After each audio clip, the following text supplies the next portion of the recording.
শুভ রথযাত্রা বন্ধুরা, কেমন আছো তোমরা? ভালো তো? জয় জগন্নাথ। আজকে তো রথযাত্রা, শুভ একটা দিন। তো এই দেখো এখানে সবাই নাচতেছিল, কি সুন্দর গোপী ড্রেস পরে পরে সাজিয়েছিল কৃষ্ণ রাধা। তো পুচকি পুচকি বাচ্চাগুলো সাজছিল। তারপর সন্ধ্যা হয়ে গেল, তারপর আমরা চলে গেলাম মেলার দিক। একটা ভাইকে দেখলাম, দেখে তারপর করলাম আমারও একটু নিয়েছে ওইদিকে। দিয়ে দেখো মেলার এখানে কত ভিড়, এই রাস্তায় তো একটাও লোক থাকে না, আজকে মেলা বলে কত লোক আইছে।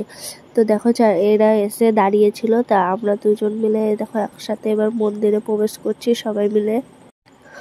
তো এখন আমরা ভিতরে চলে যাচ্ছি সবাই মিলে মন্দিরের ভিতরে। তো এই দেখো মন্দিরের ভিতরে চলে গেলাম। তারপরে দেখো পুরোনো একটা জায়গা। তো মন্দিরে অনেক অনেক ছোট ছোট গোপাল ঠাকুর আরও অনেক কিছু ঠাকুর ছিল।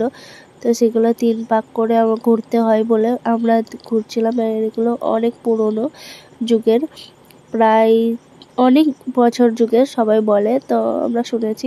তো দেখো চারিদিকটা ঘুরে ঘুরে দেখছিলাম আমরা যে চার সাইডে কেমন কি মেলা বসছে। তো দেখো কি সুন্দর সব লাইটিং ফাইটিং বসছে, আর ওগুলো দেখে আমাদের তো বসার ইচ্ছে করছিল। তো আমরা বলছিলাম চাপিগা।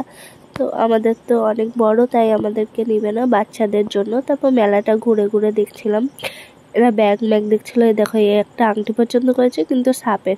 তারপর খেয়ে নিলাম ফুচকা। আর মেলায় এসছি, ঘুগনি খাওয়ালো, এটা হতে পারে। বাই বাই, এইটুকুই করা হয়েছিল।